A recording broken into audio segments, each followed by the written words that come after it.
নমস্কাৰ বন্ধুসকল, মই আপোনালোক বন্ধুসকল মোৰ নাম গোবিনাশ কোৱা, মই এজন বাস্তু এক্সপাৰ্ট নিউমেৰলজিষ্ট। বন্ধুসকল, আপোনালোকৰ সুবিধাৰ্থে মই চেনেলটোত বাস্তুৰ সম্পৰ্কে, সংখ্যাতত্বৰ সম্পৰ্কে, জ্যোতিষৰ সম্পৰ্কে, তাৰ লগতে তন্ত্ৰৰ বিভিন্ন প্ৰয়োগৰ ভিডিঅ'সমূহ ইয়াত আপলোড কৰি থাকোঁ। গতিকে যদি আপোনালোকৰ মোৰ চেনেলৰ ভিডিঅ'সমূহ চাই ভাল লাগে, অনুগ্ৰহ কৰি মোৰ চেনেলটো ছাবস্ক্ৰাইব কৰিব, ভিডিঅ'সমূহ লাইক কৰিব, কমেণ্ট কৰিব। বন্ধুসকল, আজি মই এই ভিডিঅ'টোত আপোনালোকৰ লগত এনেকুৱা 5টা বস্তুৰ কথা ক'ম, যিকেইটা বস্তু আমি সদায় ঘৰত ষ্ট'ৰ কৰি ৰাখিব লাগে, সঞ্চয় কৰি ৰাখিব লাগে। কেতিয়াও সেই বস্তুকেইটা শেষ হৈ যাবলৈ দিব নালাগে। বন্ধুসকল, আমি সকলোৱে জানো আমাৰ ঘৰৰ পজিটিভিটি আমি সদায় মেইনটেইন কৰি ৰাখিব লাগে। ঘৰখন পজিটিভ কৰি ৰাখিলে, চাফ চিকুণ কৰি ৰাখিলে আমাৰ মনবিলাক পজিটিভ হয়। আমাৰ কামত আমি ছাকচেছ লাভ কৰোঁ, আমাৰ আৰ্থিক আৰু বৌদ্ধিক উন্নতি হয়। বন্ধুসকল, এতিয়া কথা হ'ল আমাৰ ঘৰত কেইটামান পজিটিভ এনাৰ্জি ধৰি ৰাখিব পৰা বস্তু আছে, যিকেইটা বস্তু আমি সকলোৱে ইউজ কৰোঁ। বন্ধুসকল, আমাৰ ঘৰত কিছুমান এনেকুৱা বস্তুও থাকে যিখিনি বস্তুৱে আমাৰ ঘৰখনৰ পজিটিভিটি মেইনটেইন কৰে, আমাৰ ঘৰৰ পজিটিভ এনাৰ্জি বেলেঞ্চ কৰি ৰাখে বা পজিটিভ এনাৰ্জি ধৰি ৰাখে। গতিকে সেই বস্তুকেইটা আমি কেতিয়াও আমাৰ ঘৰত একেবাৰে শেষ হৈ যাবলৈ দিব নালাগে। তাক আমি কোনোবা এটা নিৰ্দিষ্ট জেগাত ষ্ট'ৰ কৰি ৰাখিব লাগে। বন্ধুসকল, মই এতিয়া যি 5টা বস্তুৰ কথা ক'বলৈ আগবাঢ়িছোঁ, সেই বস্তুকেইটা আপোনালোকে ধ্যান দি শুনিব, ভিডিঅ'টো সম্পূৰ্ণকৈ চাব। স্কিপ কৰি চালে কিছুমান ইম্পৰ্টেঞ্চ কথা থাকি যাব, পিছত আপোনালোকে ভালকৈ বুজি নাপাব। বন্ধুসকল, প্ৰথম বস্তুটো হৈছে যিটো আমাৰ ঘৰত কেতিয়াও আমি শেষ হৈ যাবলৈ দিব নালাগে, সেই বস্তুটো হৈছে কৰ্পূৰ। বহুতে হয়তো কৰ্পূৰ ভালকৈ চিনি নাপায়, কিন্তু বন্ধুসকল আপোনালোকক কওঁ যে কৰ্পূৰ এনে এটা পজিটিভ বস্তু যি আমাৰ ঘৰৰ পজিটিভিটি মেইনটেইন কৰাত সহায় কৰে। ইয়াৰ আগতে মই আপোনাক কৰ্পূৰৰ উপায় সম্পৰ্কে দিছিলোঁ। কৰ্পূৰ জ্বলালে সেই স্থানৰ নিগেটিভ এনাৰ্জিবিলাক দূৰ হয়। পূজাত সাধাৰণতে কৰ্পূৰ জ্বলোৱা হয়, পূজা কৰাৰ আগমুহূৰ্তত। আৰু তাৰোপৰি কৰ্পূৰ জ্বলালে কৰ্পূৰৰ ধোঁৱাই সেই ঠাইখনৰ এনাৰ্জিটো পজিটিভ কৰি তোলে। তাৰোপৰি বন্ধুসকল, কৰ্পূৰৰ এনে এটা শক্তি আছে যে কৰ্পূৰে পজিটিভ এনাৰ্জিক এট্ৰেক্ট কৰিব পাৰে আৰু ষ্ট'ৰ কৰিব পাৰে, অৰ্থাৎ পজিটিভ এনাৰ্জিক কৰ্পূৰে ধৰি ৰাখিব পাৰে। সেইকাৰণে আমি আমাৰ ঘৰত সদায় কৰ্পূৰ ৰাখিব লাগে আৰু তাক কেতিয়াও শেষ হৈ যাবলৈ দিব নালাগে। আৰু পাৰিলে ৰাতিপুৱা গধূলি অকণমান হ'লেও কৰ্পূৰ আমি ঘৰত জ্বলাব লাগে। বন্ধুসকল, কৰ্পূৰ আপোনালোকে পূজাৰ দোকানত বিচাৰিলে পাই যাব, কিন্তু বন্ধুসকল পাৰিলে টেবলেটৰ নিচিনা কৰ্পূৰটো ব্যৱহাৰ কৰাতকৈ যিটো অৰিজিনেল কৰ্পূৰ, যি এনেকুৱা টুকুৰা টুকুৰকৈ পোৱা যায়, চূণৰ নিচিনাকৈ টুকুৰা টুকুৰকৈ থাকে, তেনেকুৱা কৰ্পূৰ আপোনালোকে ব্যৱহাৰ কৰিব। আপোনাৰ ঘৰত বিশেষকৈ পূজা স্থানত কৰ্পূৰ সদায় ৰাখিবই। কৰ্পূৰ যদি আপুনি কম ব্যৱহাৰ কৰে, তথাপিও আপুনি কৰ্পূৰ আনি ৰাখি থ'ব আৰু কেতিয়াও কৰ্পূৰ শেষ হৈ যাবলৈ নিদিব ঘৰত। কৰ্পূৰে পজিটিভ এনাৰ্জিক এট্ৰেক্ট কৰে বন্ধুসকল, আৰু পজিটিভ এনাৰ্জি মানে হৈছে আমাৰ সুখ সমৃদ্ধি, আমাৰ আৰ্থিক উন্নতি। বন্ধুসকল, তাৰ পিছৰ বস্তুটো হৈছে যিটো বস্তু আমাৰ ঘৰত কেতিয়াও শেষ হৈ যাবলৈ দিব নালাগে, আমি সদায় ষ্ট'ৰ কৰি ৰাখিব লাগে। সেই বস্তুটো হৈছে বন্ধুসকল পানী। এতিয়া বন্ধুসকল বহুতে ভাবিব যে পানী কেনেকৈ শেষ হ'ব। বন্ধুসকল, বহুতৰে ঘৰত পানীও শেষ হৈ যায়, আৰু সেই বাক্যশাৰী মানুহৰ মুখেদি কেতিয়াও বাহিৰ কৰিব নালাগে যে আমাৰ ঘৰত পানী শেষ হৈ গ'ল। পানী মানে বন্ধুসকল আমাৰ শৰীৰৰ এনাৰ্জি, আমাৰ গোটেই শৰীৰৰ 70%ই পানী। গতিকে যদি আমি কওঁ যে আমাৰ ঘৰত পানী নাইকিয়া হৈ গ'ল, বা আমাৰ সঁচাকৈ যদি আমাৰ ঘৰত পানী নাইকিয়া হৈ যায়, তেন্তে সেইখন ঘৰত শাৰীৰিক সমস্যা, আৰ্থিক সমস্যা, মানসিক সমস্যা, বিভিন্ন ধৰণৰ সমস্যা আহিব পাৰে। কিন্তু বন্ধুসকল, গতিকে আমি কোনোবা এটা পাত্ৰত, যিকোনো ধৰণৰ পাত্ৰত, তামৰ হওক পিতলৰ হওক, বিশুদ্ধ পানী ভালকৈ এটা ঘটি বা গিলাচত ভালকৈ বিশুদ্ধ পানী ভৰাই বা বটলত গংগাজল ভৰাই আমি নিজৰ পূজাস্থানত ৰাখি থ'ব লাগে, যাতে আমাৰ ঘৰত যদি খোৱা পানী এদায়ো হৈ যায় বা শেষো হৈ যায়, আমাৰ মন্দিৰত যাতে পানী মজুত থাকে।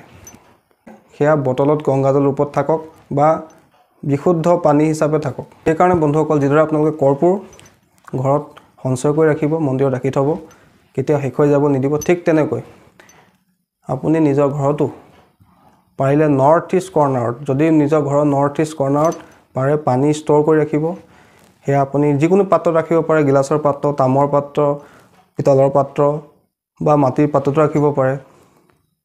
আৰু যদি আপুনি তেনে কৰিব নোৱাৰে তেন্তে আপুনি বিশুদ্ধ পানীকে আপোনাৰ নিজৰ মন্দিৰত হ'লেও ৰাখি থ'ব।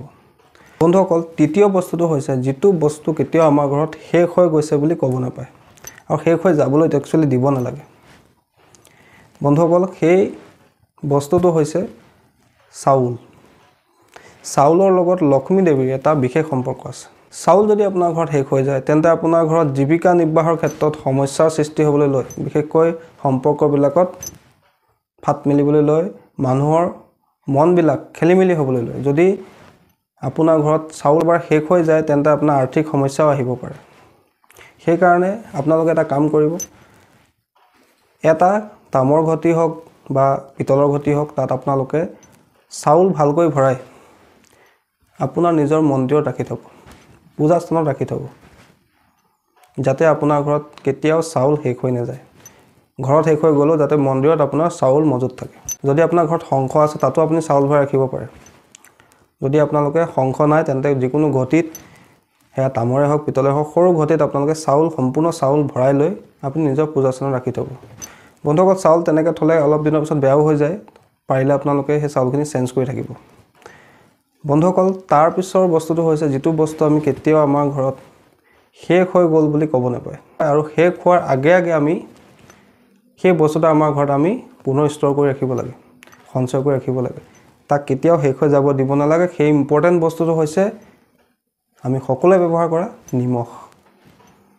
নিমখ, যিটো নিমখৰ অবিহনে আমি কোনো ধৰণৰ খাদ্য বস্তুত সোৱাদেই নাপাওঁ। নিমখক লোণ বুলি কোৱা হয় আৰু লোণক সোণৰ লগত তুলনা কৰা হৈছে। সেইকাৰণে আমাৰ যেতিয়া বৈষ্ণৱ ধৰ্ম অনুসৰি সকাম পতা হয়, ভকতক ভোজনী স্বৰূপে নিমখ প্ৰদান কৰাই হয়, শৰাইতো নিমখ দিয়া হয়। যদি আপোনাৰ ঘৰত আপুনি নিমখ নাইকিয়া হৈ যায় বুলি কয় তেন্তে আপোনাৰ ঘৰত আপোনাক কোনো ব্যক্তিয়ে বিশ্বাসঘাতকতা কৰিব পাৰে, আপোনাৰ ঘৰৰ ভিতৰৰ কোনো ব্যক্তিয়ে ভিতৰাঘাত কৰিব পাৰে বা আপোনাৰ কোনো কামতে মন নবহা হ'ব পাৰে। যদি আপোনাৰ ঘৰত আপুনি নিমখ শেষ হৈ যোৱালৈ বাট চাই থাকে, নিমখ আপোনাৰ ঘৰত কেতিয়াবা একেবাৰে শেষ হৈ যায়, সেইটো আপোনালোকে কেতিয়াও নকৰিব। ঘৰত কেতিয়াও নিমখ নাই বুলি ক'ব নাপায়। যদি নিমখ নাইকিয়া হৈ যায় তাৰ আগতে, শেষ হোৱাৰ আগে আগে আপোনালোকে নিমখ ষ্ট'ৰ কৰিব। যদি পাৰে 1 পেকেট বা 2 পেকেট নিমখ আপুনি নিজৰ পূজা স্থানতো ৰাখি থ'ব, যাতে আপোনাৰ নিমখ খতম হৈ নাযায় বা শেষ হৈ নাযায়। বন্ধুসকল, তাৰ পিছৰ বস্তুটো হৈছে যিটো বস্তু আমাৰ ঘৰত কেতিয়াও শেষ হৈ গৈছে বুলি ক'ব নাপায় আৰু শেষ হোৱাৰ আগে আগে আচলতে আমি সেই বস্তুটো পুনৰ আমি ঘৰত আনি থ'ব লাগে, শেষ হ'বলৈ বাট চাই থাকিব নালাগে। বন্ধুসকল, সেই ইম্পৰ্টেণ্ট আৰু গুৰুত্বপূৰ্ণ বস্তুটো হৈছে হালধি। বন্ধুসকল, হালধিৰ লগত গুৰু বৃহস্পতিৰ এটা সম্পৰ্ক আছে। যিখন ঘৰত হালধি নাইকিয়া হৈ যায় সেইখন ঘৰত মানুহৰ ৰোগ ব্যাধি হ'লে সোনকালে ভাল নহয়। লগতে পতি পত্নীৰ সম্পৰ্কবিলাকতো সংঘাত উৎপন্ন হয়। যিহেতু গুৰু পৰিয়ালৰ কাৰক, যিহেতু গুৰু হৈছে ৰোগ মুক্তিৰো কাৰক, গতিকে এই ধৰণৰ সমস্যা আমাৰ ঘৰত হ'ব পাৰে। গতিকে কেতিয়াও বন্ধুসকল ঘৰত হালধি একেবাৰে শেষ হৈ যাবলৈ ৰৈ থাকিব নালাগে। শেষ হোৱাৰ আগে আগে আপোনালোকে হালধি আপোনাৰ ঘৰত পুনৰ আনি পেলাই ৰাখিব লাগে।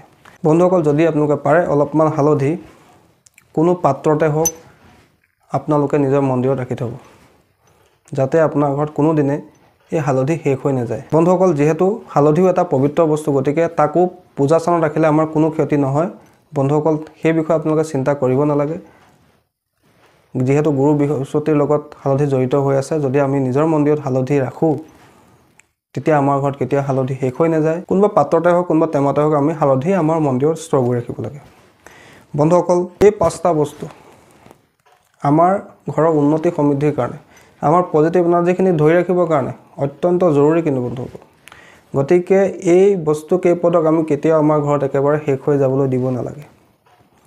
যদি বাই চান্স শেষ হৈ যোৱাৰ ভয় থাকে, সেই ভয়ৰ পৰা ৰক্ষা পাবৰ কাৰণে বন্ধুসকল আমি আমাৰ ঘৰৰ মন্দিৰতে বা পূজা স্থানতে এই 5বিধ বস্তু ষ্ট'ৰ কৰি ৰাখি থ'ব লাগে।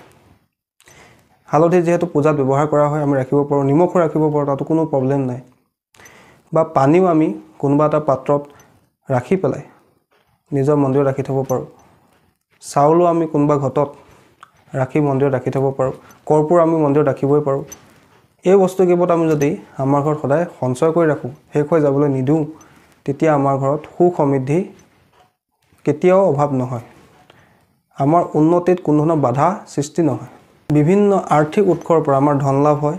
ঘৰত অৰ্থৰ অভাৱ কেতিয়াও দেখা নিদিয়ে। আমি বিভিন্ন দিশৰ পৰা বিভিন্ন সমস্যাৰ পৰা মুক্ত হৈ থাকিব পাৰোঁ। বন্ধুসকল, আশা কৰিছোঁ আজি আপোনালোকে গম পালে যে আমি কোন পাঁচপদ সামগ্ৰী কেতিয়াও শেষ হৈ যাবলৈ দিব নালাগে। সেই পাঁচপদ সামগ্ৰীয়ে কিদৰে আমাৰ জীৱনৰ ওপৰত প্ৰভাৱ পেলায়। বন্ধুসকল, আশা কৰিছোঁ আজি আপোনালোকৰ ভিডিঅ'টো ভাল লাগিলে। আশা কৰিছোঁ আপোনালোকৰ বিষয়টো ভাল লাগিলে। যদি ভাল লাগিলে অনুগ্ৰহ কৰি ভিডিঅ'টো লাইক কৰি দিব, কমেণ্ট কৰিব আৰু মোৰ চেনেলটো ছাবস্ক্ৰাইব কৰিব। ধন্যবাদ।